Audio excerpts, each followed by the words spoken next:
satu keadaan di mana peradaban ukurannya materi. Masalah pun materi.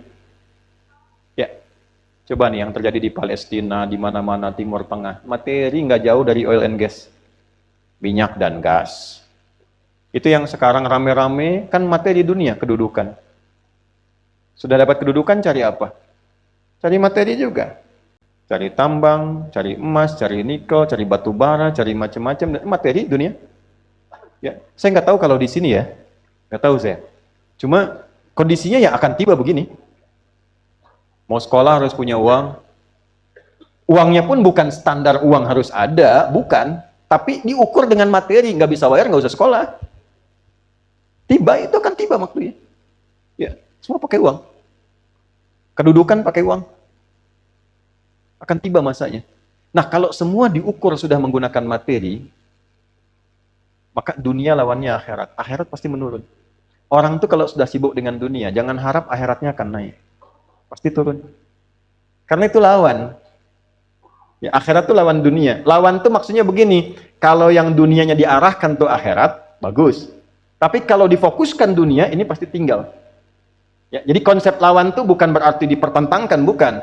Maksudnya, hidup di dunia ini perangkatnya dibawa memenuhi kebutuhan akhirat. Bukan meninggalkan profesi yang baiknya. Anda tetap jadi direktur. Jangan resign. Saya mau jadi pengurus masjid aja. Jangan. Itu ceramah yang salah.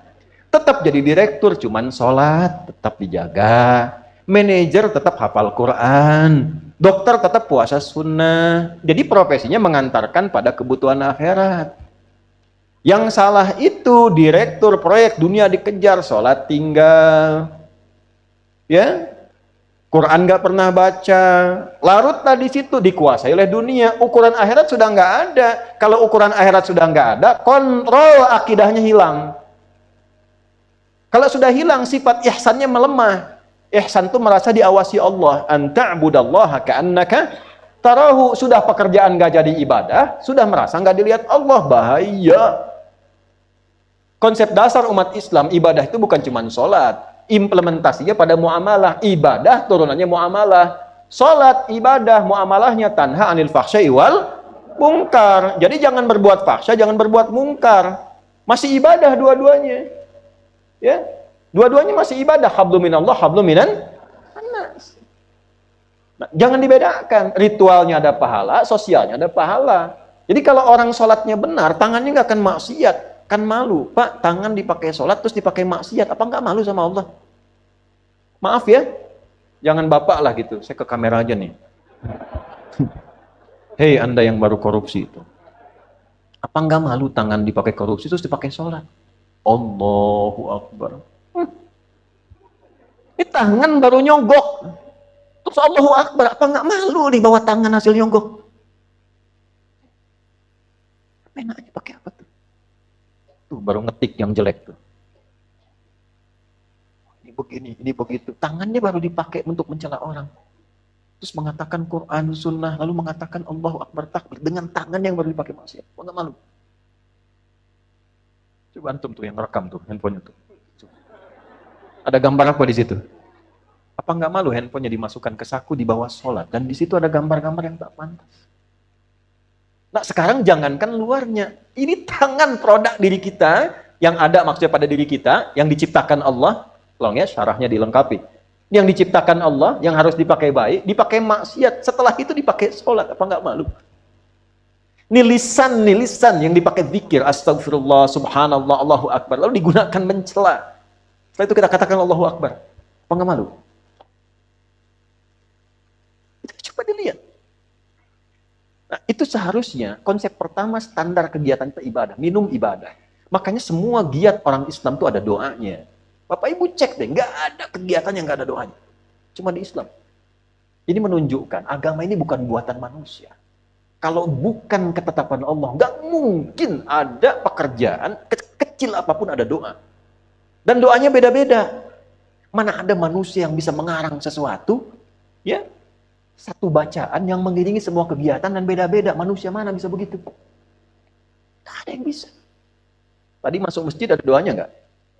Masuk dengan keluar sama nggak? Beda. Bangun tidur dengan akan tidur sama nggak? Beda. Dari mana bisa muncul seperti itu? Nah, doa itu menjadikan kegiatan otomatis sebagai ibadah. Kalau tak hafal doa, ucapkan bismillah. Ini supaya jelas ya, supaya jelas nih, saya contohkan.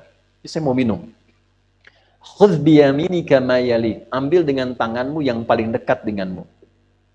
Antum kan jauh, jangan diambil. Dekat ke saya nih. Ini punya siapa? Belum tentu. Kalau belum diminum, belum tentu punya saya. Yang sudah masuk ke tenggorokan rezeki saya. Kalaupun disiapkan tidak saya minum, bukan punya saya. Jelas? Belum tentu punya DKM, jamaah langsung pengen ngambil bisa. Ya, kalau diridhokan. Nah, lihat sini. Ini saya mau minum. Minum ini kegiatan biasa, menghilangkan haus. Tapi ketika saya minum, menyebut nama Allah dengan niat ibadah. Misal, tak tahu doa, saya ucapkan Bismillahirrahmanirrahim. Minum. Alhamdulillahirrabbilalamin. Bukan karena segar dan hilang haus, bukan. Begitu diletakkan, dituliskan pahala. Jadi ibadah. Minumnya menghilangkan haus, kalimat tadi menjadikan ibadah, ditulis bekal akhirat 10 kebaikan. Kalau ikhlas.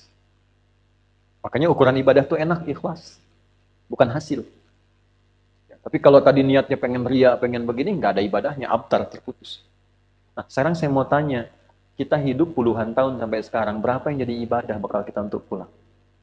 Kadang-kadang aneh ya, rizki itu kan nggak tahu diatur. Akhirat kita belum pasti, kembali ke kita ini ikhtiar untuk menjemput takdir Allah. Rizki sudah diatur. Kenapa Anda, maaf ya, ini gini nih, supaya paham logikanya. Yang punya rizki siapa? Saya ulang nih, yang punya rizki siapa? Yakin? Baik. Ini ada tawaran kerja jadi penjaga toko. Saya nggak perlu sebutkan tokonya apalah. Ya, mau Januari, Februari, April, Mei, terserah. Pokoknya toko. Jaga toko, tapi ketentuannya kalau ada waktu sholat nggak boleh sholat. Gaji 1 juta sebulan. Saya tanya, pilih jaga toko apa pilih sholat? Tentu prakteknya demikian. Naikkan lagi deh, antum nih yang kerja di perusahaan. Ada tender nih. Ini kalau 1 juta masih bisa kelihatan, sholat. 100 miliar tendernya.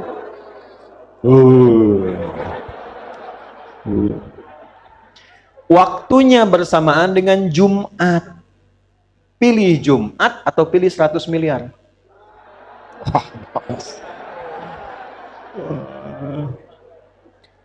Bayar pulsa aja lagi Jumatan. Ini Qul ma indallahi khairum minal lahwi wa minat tijarah. Makanya ketika turun surah Jumu'ah itu ayat 11-nya, kalau yang yakin rezekinya dari Allah, maka kejar yang dari Allah ini. Ini aneh, dia meninggalkan Jumat. Jumat yang suruh Allah, dia yakin rezeki punya Allah, tapi dia meninggalkan perintah Allah. Allah balik nanya, kalau saya wafatkan kamu sebelum dapat itu bagaimana? Kata Allah. Jumat nggak dikerjakan, rezeki nggak didapat. Nah, tapi tidak demikian juga dalam prakteknya. Orang yang terkuasai dunia sampai kena penyakit wahan, ukurannya pokoknya uang. Nggak peduli. Pokoknya saya harus dapat, berapapun biayanya. Anak saya mesti masuk kuliah di situ, berapapun biayanya. Saya mesti dapat kedudukan itu, berapapun biayanya. Saya mesti dapat barang itu, berapapun harus dikeluarkan. Di dunia udah nggak peduli bagaimana cara, ini wahan. Tapi dia masih sadar, nanti ada siksa kubur, nanti ada siksa neraka, ada surga. Dia sadar, tapi karena terikat dengan dunia, ujung hidupnya dia nggak siap. Takut meninggal. Ya, akhirnya ya coba-coba aja untuk umrah juga gitu. Cuman hartanya dipakai dari hasil nyogok, hasil korupsi, macam-macam. Jadi begitu ada orang haji mengatakan labbaik Allahumma labbaik, maka dijawab oleh malaikat. Allah sampaikan ke malaikat, la labbaik la sa'daik. Enggak ada labbaik tuh, enggak ada sa'daik. Labbaik Allahumma labbaik. Datang orang hanya habis nipu orang, habis korupsi. Labbaik, kata malaikat, la labbaik. Enggak ada labbaik tuh. Tuh albek tuh kan. Ah, itu benar hadis tuh. Albeknya bukan, tambahan aja tadi. La labbaik la sa'daik, kata malaikat. Enggak ada kamu labbaik, enggak ada sa'daik. Enggak ada benar-benarnya kamu itu. Itu.